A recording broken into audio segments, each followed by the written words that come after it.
네, 오늘은 우리가 기도에 대해서 많이 나누었죠. 이 에베소 6장의 마지막 이 10절 이하로부터 우리가 아는 그 영적인 기도 가운데 전신갑주를 입으라라고 하는 부분이 있습니다. 앞으로 몇 주 동안 에베소 6장 10절 이후에 있는 말씀을 같이 좀 우리가 나누려고 합니다. 오늘은 그 첫 번째 시간으로 우리가 잘 아는 전신갑주를 취하라 입으라고 하는 대목인데요. 사도는 이 말을 하면서 첫 마디로 입을 열면서 강건하여져라라고 하는 말로 시작을 합니다. 여러분, 성도에게 있어서 강함의 원천은 무엇일까? 여러분, 어떻게 해야 성도는 그리스도 안에서 강한 신자, 그런 성도가 될까요? 오늘 본문의 말씀을 보면 단서를 같이 주는데 그것은 주 안에서 그의 힘의 능력이라고 하는 단서를 줍니다. 그러니까 성도는 육체적으로 사회적인 포지션이 좋다든지 힘이 많다든지 사회적 여건이 능력이 많아서 그것으로 강건을 삼는 것이 아닙니다. 사도는 오직 주 안에서 하늘에 속한 신령한 능력을 덧입을 때 강건해질 수 있다, 이렇게 얘기를 하죠. 디모데후서 2장 1절을 보면 사랑하는 아들 디모데에게 이렇게 얘기합니다. 그리스도 예수 안에 있는 은혜 가운데서 너는 강하게 되라. 무슨 말이냐면 이 원문을 보면 너는 강하게 서라, 이렇게 얘기합니다. 은혜 안에서 강하게 서라. 이것을 우리가 잘 아는 대로 이 복음서로 딱 얘기하면 딱 주 안에 있는 신앙입니다. 그래서 요한복음 15장에 사도 요한은 노골적으로 이렇게 얘기합니다. 너희가 나를 떠나서는 아무것도 할 수 없다. 그러니까 너희가 나를 떠나면 nothing이다, 이렇게 얘기하는 거예요. 에베소서 3장 16절에서도 성령으로 말미암아 너희 속사람을 능력으로 강건하게 하라라고 합니다. 그러니까 그리스도 예수 안에서, 은혜 안에서 성도가 서 있을 자리의 상태에 대해서 우리가 성경이 소개를 하는 건데, 여기서 우리가 갖는 하나의 항변 내지는 질문이 있습니다. 여러분, 꼭 우리는 예수를 믿지만 이렇게 여러분 꼭 반드시 강건하게 예수를 믿어야 되나요? 좀 연약하게 믿으면 안 되나요? 좀 질질 끌려가면 안 되나요? 질질 끌려가는 것도 가는 거잖아요. 연약해서 넘어졌다 다시 일어나도 되잖아요. 왜 오늘 본문에서 이 사도는 강건하라고 우리에게 말하는가, 이렇게 강조하는가? 오늘 첫 번째 이유는 이 본문 11절에 보면 첫 번째를 이렇게 사도가 설명합니다. 강건해야 될 이유.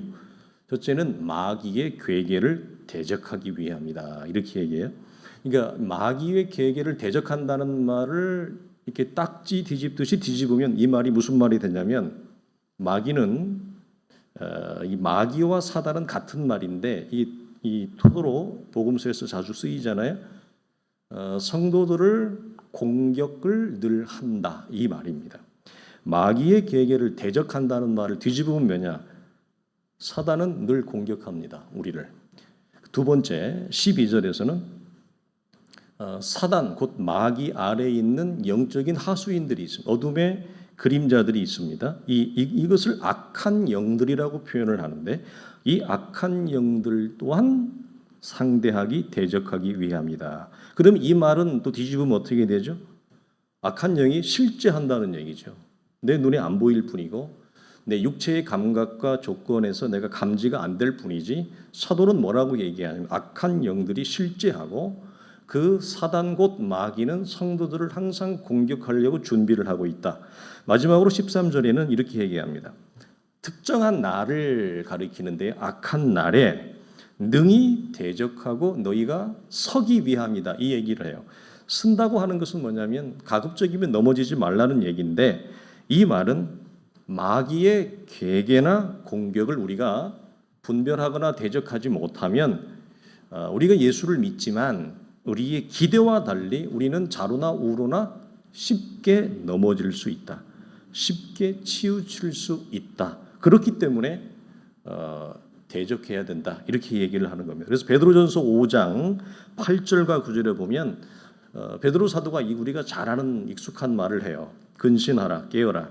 너희 대적 마귀가 우는 사자같이 두루 다니며 삼킬 자를 찾나니. 그러니까 늘 공격한다는 거죠. 늘 공격 준비를 하고 있어요. 너희 믿음을 굳건하게 하여 그를 대적하라, 이렇게 얘기해요. 우리가 다음 주도 나누겠습니다만 사도는 우리가 이게 그냥 쉽게 넘어가는 단어지만 대적이라는 단어를 쓰지 공격이라는 단어를 안 써요. 왜 그럴까요? 대적하라, 적대하라, 상대하라 그러지 우리로 하여금 마귀나 마귀의 하수인들을 공격하라 적극적으로 얘기 안 씁니다. 왜 그럴까요? 우리는 공격할 수 없어요. 우리는 100번 집니다. 네, 우리는 인간의 육체와 한계를 가지고 있기 때문에 초월적인 존재를 사도는 공격이라는 단어를 안 씁니다. 그 동사를 쓰지 한 번도 안 씁니다. 대적하라, 스탠딩하라는 거죠. 레슬링하라. 공격에 그래서 방어적인 공격을 하는 거지 우리가 방어 없이 그냥 내가 무턱대고 내 뚝심으로 공격한다 있을 수가 없어요. 100번 다집니다. 우리는 이걸 인식을 해야 돼요. 그래서 사도는 여기서 강해지기 위해 하나님의 전신갑주를 입으라고 하는 말을 이 짧은 구절에서 2번 반복해서 강조하는데 이 말은 영적인 무장을 하라는 얘기예요. 예수만 믿으면 오케이다가 아니라 무장을 하라는 얘기예요. 동시에 그리고 우리가 상대해야 될 대적자가 누구인지 대적자의 정체를 정확하게 알라는 겁니다. 기도할 때도 기도의 대상이 있잖아요. 그것처럼 우리가 믿음의 여정에서 영적인 싸움이 있습니다. 왜 영적인 싸움이라고 그러죠? 눈에 보이지 않기 때문에 그렇습니다. 눈에 보이는 싸움이 여러분 물리적인 싸움이에요. 물질적인 싸움이에요. 이 마귀고 사단은 그 아래에 있는 하수인들, 이 악한 영들은 우리의 눈에 감지가 안 돼요. 우리의 눈에 감지가 안 된다는 말을 또 다른 말로 하면 무슨 말이 될까요? 내가 간파할 수 있는 수준으로 나를 흔들어 놓지 않는다는 얘기입니다. 그렇죠? 내가 간파할 수 있고 내가 미리 예측할 수 있는 수준으로 나를 흔들어 놓 그건 우리가 충분히 준비하죠. 그런데 우리가 준비할 수 없고 내 이성과 내 기대를 벗어난 공격을 한다는 거예요. 그래서 우리가 당하는 거죠. 그래서 초월적인 존재이기 때문에 네가 먼저 공격하려고 하지 마라. 이 얘기를 하는 거예요. 그래서 대적자의 정체, 아이덴티티를 정확하게 분명하게 파악하라. 전신갑주는 우리가 아는 대로 뭐죠? 하나님의 은혜로 우리에게 다 주어진 것입니다. 특별히 아들의 죽음을 통해 성도에게 부여된 그리스도 예수 안에 속한 하늘에 속한 신령한 은혜의 수단들, 거룩한 은혜의 수단들 그리고 신령한 복이라고도 얘기를 하죠. 그래서 첫 번째로 뭐라고 얘기해요? 진리의 허리띠를 띠고 그 다음에 의의 흉배, 호심병을 가지고 그 다음에 믿음의 방패를 가지고 또 그 다음에 뭐죠? 성령의 검이라고 하는 하나님의 말씀을 그리고 복음의 신을 신어라. 그래서 머리끝부터 발끝까지 전체가 은혜의 수단으로 우리는 무장되어져 있어야만 한다라고 하는 것을 사도는 강조해. 여기에서 전신갑주는 방어용 무기면서 사단과 그의 하수인들이 우리를 흔들어 놓을 때 그것을 대적하기 위한 최소한의 방어적이면서 공격적인 수단을 갖는데 가장 강력한 것은 하나님의 말씀입니다. 성령의 거룩한 검이라고 하는 이 말씀이 우리에게 주어진 가장 강력한 대적이면서도 공격을 할 수 있는 거죠. 여기서 사도가 사용하는 동사가 여기 굉장히 우리에게 중요한데 입으라, 취하라 두 가지 동사를 얘기하는데 여기 능동형 동사를 써요. 그러니까 이 헬라어는 동사에 중간태, 수동태, 능동태 우리는 보통 영어는 능동태, 수동태 두 개밖에 없잖아요. 그런데 헬라어는 태가 세 개가 있어요. 세 가지가 다 들어있어요. 그 태를 가지고 해석을 하거든요.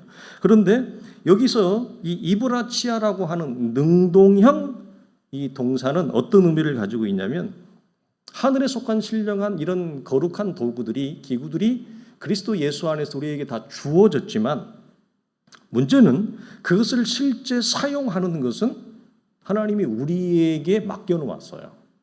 무슨 말입니까?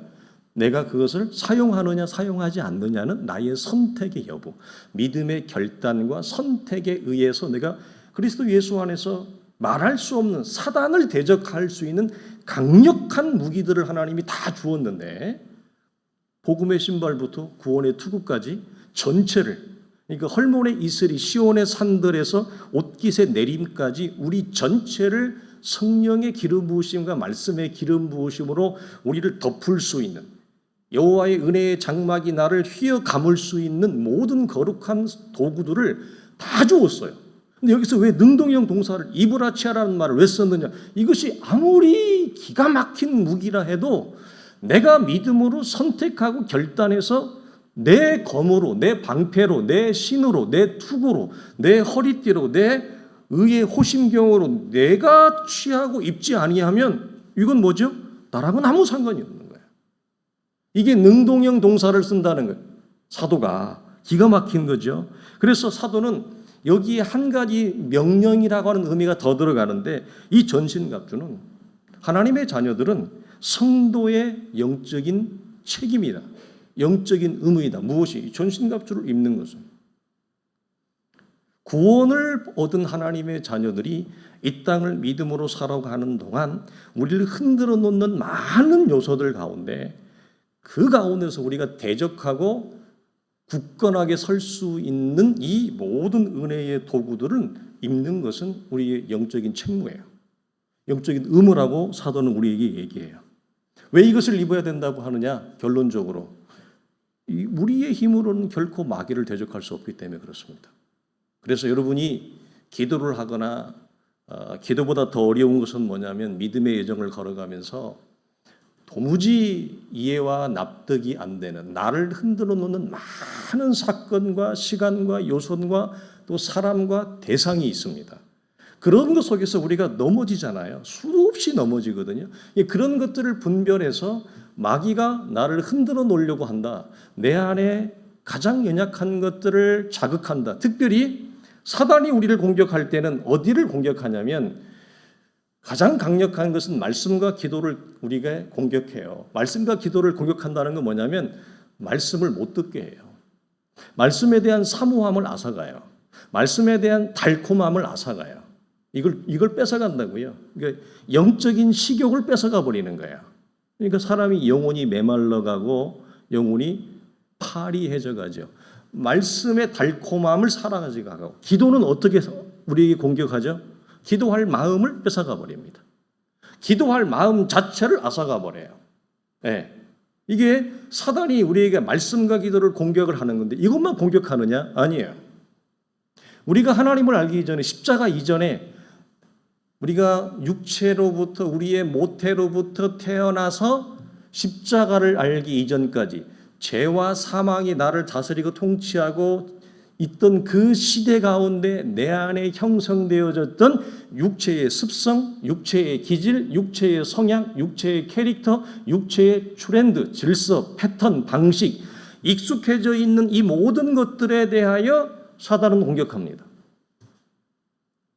돌아가게 하죠.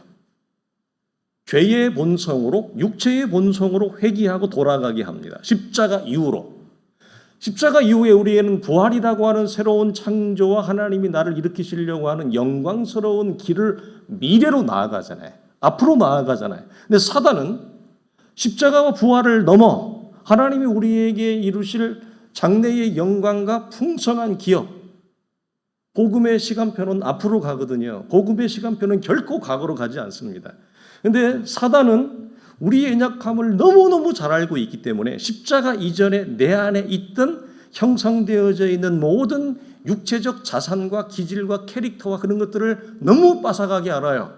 그것들을 자꾸 자극하고 그것들에게 무너지게 하는 거죠.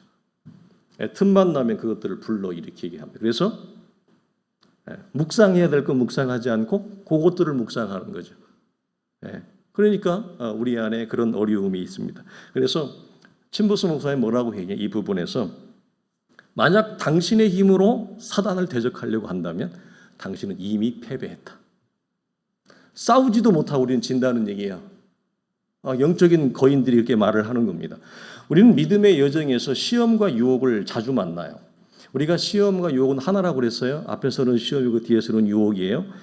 그 모든 시험과 유혹을 대적하고 우리가 주어진 믿음의 길을 잘 걷기 위해서는 하나님이 우리에게 주신 이 거룩한 수단들, 하늘에 속한 전신갑주를 반드시 사도가 말하는 대로 믿음으로 내가 결단하고 선택해서 내 것으로 삼는 것 외에는 방법이 없습니다. 길이 없습니다. 자, 이 전신갑주를 취하는 문제에 있어서 우리 성도들에게 물어보겠습니다. 구원의 투구부터 이 복음의 신발까지 성령의 거룩한 말씀의 검을 갖는데 가장 여러분에게 주는 개인적인 걸림돌은 뭡니까? 좀 사람마다 좀 다르겠습니다. 여러분의 걸림돌은 뭡니까? 이번 주에 나눌 주제가 원망이거든요. 제가 지금 원고는 쓰지 않았습니다. 계속 묵상을 하고 있는데 참 부끄럽더군요. 내가 설교할 그게 아니에요. 성도들에게 원망을 설교할 내가 군번이 아니더라는 거예요. 내가 늘 원망하더라고요. 늘 내가 원망의 자리에 있더라고요. 그래서 우리 성도들은 이 하나님의 전신갑주를 취하는데 사람마다 좀 다를 겁니다. 형편이 다르니까. 가장 큰 걸림돌은 여러분에게 무엇입니까? 그 걸림돌을 좀 푸셔야 됩니다. 전신갑주를 취하는 데에서 내가 개인적으로 가장 취약한 요것 때문에 하나님이 내게 주신 하늘에 속한 모든 신령한 이 복들을 내가 내 것으로 삼지 못하는 이유가 도대체 무엇인가? 개인적으로 우리가 좀 풀어야 되는데 이 부분에서 공식적인 답변은 이겁니다. 영적인 뭘까요? 게으름 그리고 나태. 영적인 게으름과 나태가 하나님의 전신갑주를 취하는 데 있어서는 적지 않은 걸림돌이 되어집니다. 왜 성경이 항상 깨어 있으라고 하느냐, 깨어 있는 믿음이 되라고 하느냐는 이 차원에서 우리는 그렇습니다. 여기서 말하는 그러면 사도가 악한 날이라고 하는 것은 여러분 어떤 날일까요? 여기서 악한 날은 첫째 이겁니다.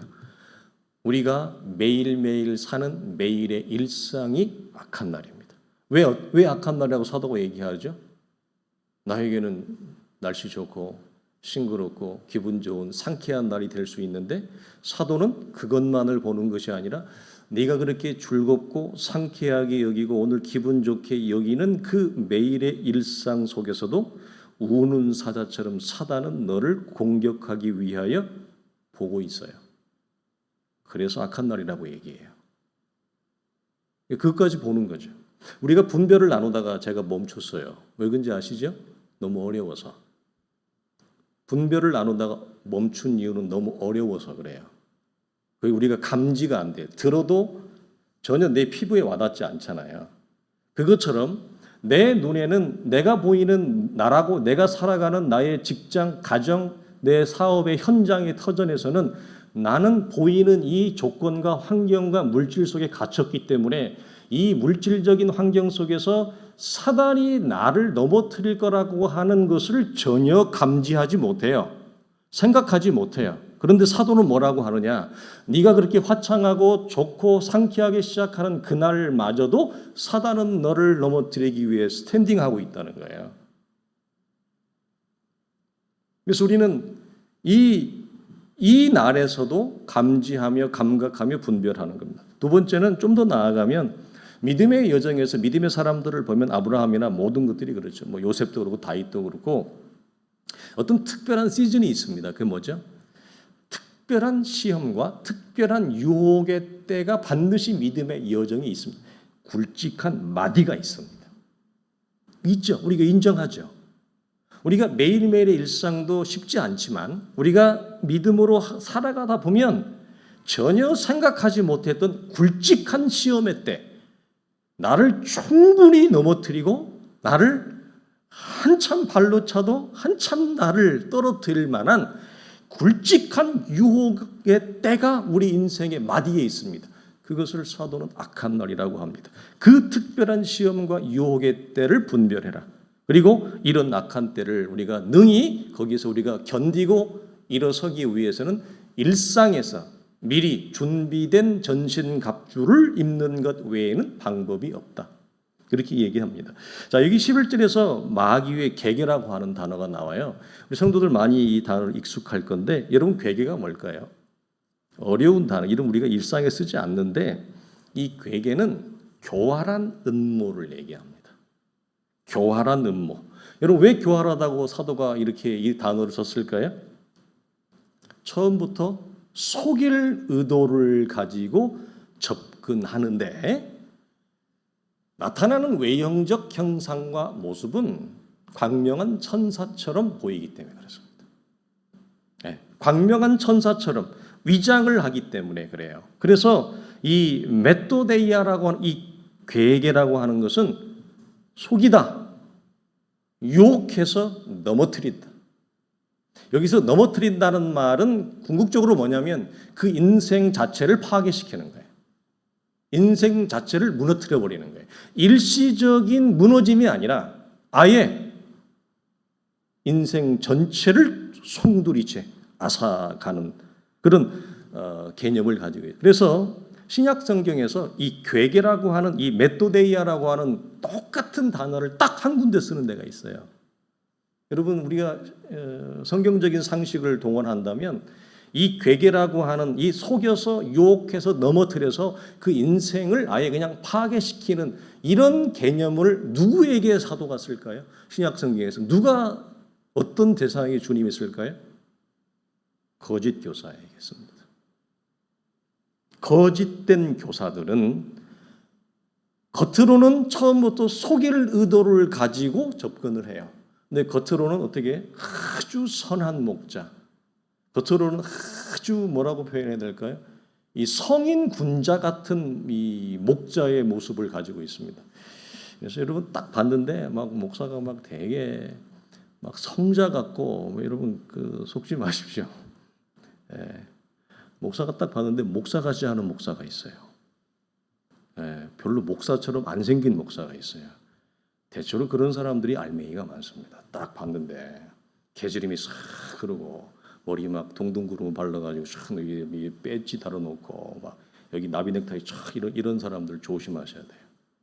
겉으로는 아주 화사하고 그렇게 보이고 성자처럼 보이긴 하지만 여러분 성자는 없어요. 이 땅에서. 우리는 다 지난해 설교 우리는 다 여러분이나 저희가 다 같은 일반입니다. 일반. 예. 자, 이 차원에서 주님은 바로 거짓 교사에게 써요. 그래서 거짓된 가르침을 통해서 성도들을 유혹하고 속여서 결국은 그 영혼을 파멸케 만드는 것이 거짓 교사의 목적입니다. 그리고 거짓 교사를 세운 사단의 목적이기도 합니다. 우리가 마태복음에서 나누었어요. 그래서 마귀와 거짓 교사는 뿌리가 같아요. 그래서 이단은 뿌리가 같아요. 우리가 복음서에 주님이 뭐라고 말씀하시냐? 너는 네 아비 누구에게 속했다? 마귀에게 속했다. 이 말은 무슨 말이에요? 뿌리가 같다는 얘기입니다. 거짓 교사의 뿌리가 어디예요? 마귀에게서 왔어요. 그래서 신구약 성경 전체를 압축해서 얘기하면 하나님이 보내고 세운 종은 누구의 말을 해요? 하나님에게 속한 말을 해요. 왜 하나님에게 속한 말을 해요? 그 종이 하나님에게 속했거든요. 그래서 성경이 말하는 참 선지자, 참 교사는 진리를 얘기해요. 그리고 하나님께 속한 말을 하는 이유는 어디에 있느냐? 그 존재와 뿌리가 하나님께 속했기 때문에 그래요. 성도들도 마찬가지. 하나님께 속한 알곡은, 하나님께 속한 자녀는 하나님의 말을 해요. 중요한 거예요. 거짓 교사는 왜 여러분 진리인 척하지만 진리가 아닌 것을 얘기하느냐? 마귀에게 속했기 때문에 그래요. 그 뿌리와 정체성이 마귀에게 속했고 마귀가 보낸 자예요. 마귀가 세운 자예요. 그러면 그 사람은 자기의 정체성을 얘기할 수밖에 없어요. 교회 안에서도 마찬가지예요. 이건 거짓 교사만 있는 게 아니에요. 가라지도 교회 안에 있잖아요. 그러면 그가 내뱉는 말이 하나님께 속했는지 사단에게 속했는지 그 언어를 봐요. 그리고 늘 이 마음의 기초와 초석이 속이려고 하는지 그리고 위장하려고 하는지. 근데 우리가 이제 적지 않게 신앙생활을 해보니까 뭐 이렇게 확실하지는 않아도 대충은 알겠죠. 이 사람이 위장을 하는구나. 이 사람이 속이려고 하는구나. 그 의도가 여러분 드러나요. 드러나게 돼 있어요. 뿌리가 드러나게 되어져 있어요. 그래서 오스왈드 챔버스 목사님은 사단은 반드시 이런 광명한 천사의 모습을 입고 우리에게 아주 젠틀하고 온유하고 인간적으로 아주 메리트 있는 모습으로 우리에게 다가온다. 내가 봤을 때 험악하고 우리가 봤을 때 얘는 딱 봤을 때 얘는 보자마자 아니야. 그렇게 다가오지 않는다는 거예요. 자, 말씀의 공격을 사단은 많이 한다 그랬죠. 첫 번째는 이겁니다. 말씀하신 의도와 다른 가르침, 즉 왜곡된 가르침을 기독교의 복음으로 전달하게 하는 것. 이게 여러분 사단이 가장 염두를 하는 거예요. 역점을 두는 거예요. 이것처럼 교회 전체를, 그 시대 전체를 하나님으로부터 그 시대를 파괴하는 것이 없어요. 한 사람을 넘어뜨리는 것은 그 사람이 예수 그리스도를 알기 전에, 은혜를 알기 전에 그 사람이 죄의 습관을, 습성을 쫓아 살아봤던 것들을, 그 중에 여러 가지 재료가 있거든요. 사단이 얘를 가지고 논다고요. 이거 건드리면 얘는 또 이렇게 반응하고 저거 건드리면 또 이렇게 반응하고 뻔히 다 알아요. 그 한 사람을 무너뜨리는 거예요. 한 사람을 넘어지게 하는 거예요. 그건. 그런데 교회라고 하는 공동체 전체, 교회 공동체, 그리고 그 시대를 혼탁하게 하는 것은 가장 강력한 게 뭐예요? 여기에서 강단에서 전달되어지는 말씀 자체를 왜곡하게 하는 거예요. 진리가 아닌 것을 진리인 것처럼, 복음이 아닌 것을 복음인 것처럼. 우리가 몇 주 전에 나누었듯이 예전에 가난하던 우리 시절에, 전 세계적으로 어렵고 한국 민족도 가난하던 시절에는 기복주의라고 하는 물질주의, 이런 것이 교회에 복음이 아닌데 복음인 것으로 등거됐어요. 지금은 잘 살게 되어졌잖아요. 기복주의와 물질주의가 지금은 그렇게 노골적으로 그렇게 얘기 안 해요. 어떻게 이게 승리주의로 바뀌었어요. 왜 근데 기복주의나 승리주의가 전부 다 같으냐? 무엇을 통해서 하긴 맞냐면 이 땅에서 내가 원하는 물질적이고 성공적이고 세상에서 권력과 성공으로 내가 예수 잘 믿는 것을 확인받고자 하는 그 방향과 목적에서 기복주의나 승리주의가 똑같아요. 똑같아요. 그리고 이 승리주의는 계시록에 가면 천년왕국이라고 하는 이 땅에서의 왕노릇하는 개념과 딱 연관이 돼 있어요. 이게. 그래서 이들의 신앙은 굉장히 예수를 잘 믿는 것처럼 보이지만 이 땅에서 무엇으로 전부 다 자기 예수를 잘 믿는 것을 확인받으려고 하느냐면 이 땅에서 내가 무조건 성공해야 돼. 무조건 내가 잘 돼야 돼. 내가 물질과 권력 위에 올라가야 돼. 이 권력 위에 올라가는 구도로 잡고 있어요. 그래서 제가 말씀드렸듯이 미국의 기독교가 이 차원에서 그 위에 서 있다. 그래서 여러분이 뭐 TV에 자주 나오지만 그들이 내세우는 정치적인 그 미국의 뭐 트럼프를 위시해서 그 사람들 주변에 있는 사람들이 다 예수 믿는 사람들이 여러분 아십니까? 다 예수 믿는 사람들이에요. 그 사람들이. 근데 그들이 가지고 있는 사상이 뭐냐면 승리주의예요.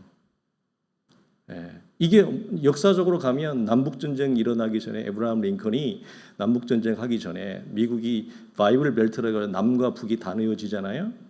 이 사람들이 그 기독교 승리주의를 가지고 있는 사람들의 사상이 얼마나 무섭냐면 이 아침에 목화씨를 이제 수학을 하잖아요. 그 가기 전에 뭐 할까요? 신앙이 좋은 사람들이니까 예배를 드립니다. 예배를 드려요. 그 저마다 할당량을 줘요. 네. 그렇죠? 저마다 할당량을 주고 할당을 채우지 못하면 나무에 묶어놓고 채찍질을 가합니다. 이게 예수 믿는 거예요. 그분들이 예수를 잘 믿는 하나의 방편이에요. 그러니까 노예를 정확하게 받아들이고 사람 위에 그들은 군림하고 권력 위에 군림하고 그래서 그들이 굉장히 부를 누리고 권력을 누리는 것을 예수를 잘 믿는 것으로 그렇게 하기를 해요. 그래서 힘없고 약한 사람들은 짓밟아버리고 그래도 된다고 여기는 그러한 기독교 신앙의 승리주의라고 하는 아주 잘못된 배경을 가지고 있어요. 그게 지금까지도 그대로 있어요. 그래서 그들은 어떻게 하느냐. 미국은 전 세계를 다스려야 되는 거예요. 전 세계의 권력을 좌지우지해야 되는 거예요.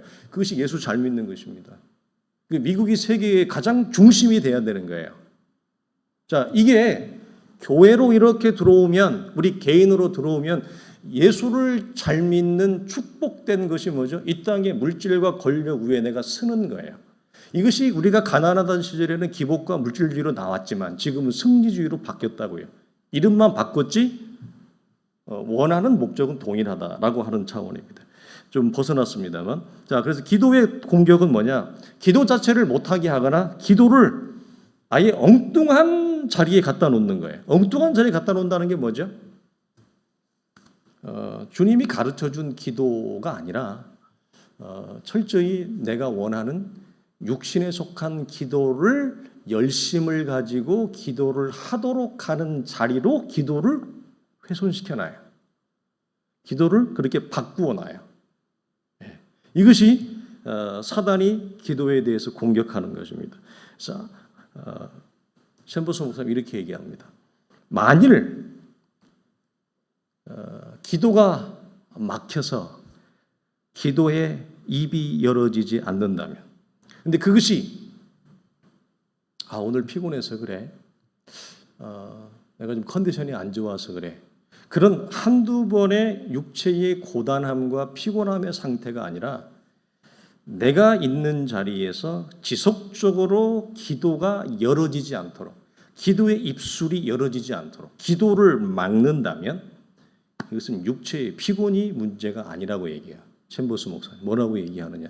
사단이 이미 내 영혼과 중심에 침투해서 내 믿음과 영혼을 흐트러 놓은 결과이기다. 그래서 기도의 입이 안 열어지는 거예요. 이건 무엇에도 동일하냐면 찬양이 안 나와요. 제가 말씀드렸습니다. 사단이 와서 나를 흔들어 놓으면, 근데 이분은 사단이 와서 나를 흔들어 놓은지를 감지를 못해요. 감지를 못한다고요. 그냥 육신이 피곤하고 컨디션이 안 좋아서 몸이 무겁다고 생각을 해요. 그 자체를, 아예 생각 자체를 못해요. 그래서 지속적으로 기도할 마음과 기도의 입을 열지 못하게 하고, 기도가 안 나오면 뭐가 안 나올까요? 생활에서, 일상에서 찬송이 안 나옵니다. 안 나옵니다. 기도의 입술이 막히면 찬송의 입술도 막힙니다. 자, 그 상태로 살다가 주일날 와서 예배를 드려요. 말씀은 제대로 들릴까요? 대부분 다 떨어집니다. 대부분 내 안에서 열매 맺지 못하게 되어져요. 자, 챈버스 목사님이 이 상태에 대해서 뭐라고 얘기한다? 네가 알 수 있는 뻔한 수법으로 사단은 우리를 흔들어 놓지 않는다. 네가 전혀 알지 못하는, 생각하지 못한 방법으로 우리 영혼을 휘저어놔요. 그럼 휘저어놓은 결과가 뭐냐? 기도를 해야 되는데 당연히 해야 될 상태에 있고 해야 될 지금 자리에 있어요. 인생의 이분이 맥 가운데 당연히 지금 이 상태는 기도를 해야 돼요. 근데 기도할 생각을 못해. 흔들어 놓은 결과라고요. 이게 챈버스 목사님 이렇게 얘기합니다. 그래서 사단은 이렇게 우리를 넘어지게 한다. 우리가 잊지 말 것은 사단과 그의 하수인들은 모두 초월적인 존재다. 그래서 성령이 주무시지도 않고 우리를 보호하시잖아요. 우리는 이거 믿잖아요. 네, 여러분 우리 믿죠? 근데 감각은 우리가 못하잖아요. 하나님의 은혜와 성령이 나를 내 삶에서 일상 가운데서 나를 안위하고 있고 나를 붙들고 있다는 걸 여러분 감각하세요? 그 성령의 감동과 임재를 여러분 감각하세요? 그래서 그 안에서 감사하고 그 임재 안에서 하나님과 대화하고 그렇게 예수 믿는 거예요. 근데 이런 것들을 아사가능히 하는 이유는 일상에서 강조했듯이 기도의 골방이나 묵상의 골방을 내 삶의 전신갑주로 취하고 있지 않기 때문에 이런 것들이 도무지 감각과 감지가 안 되고 굉장히 메말라지고 하나님의 은혜와 손길은 저 멀리 있는 것이 아니라 하나님은 아예 나에게 죽은 존재같이 되어버리는 거예요.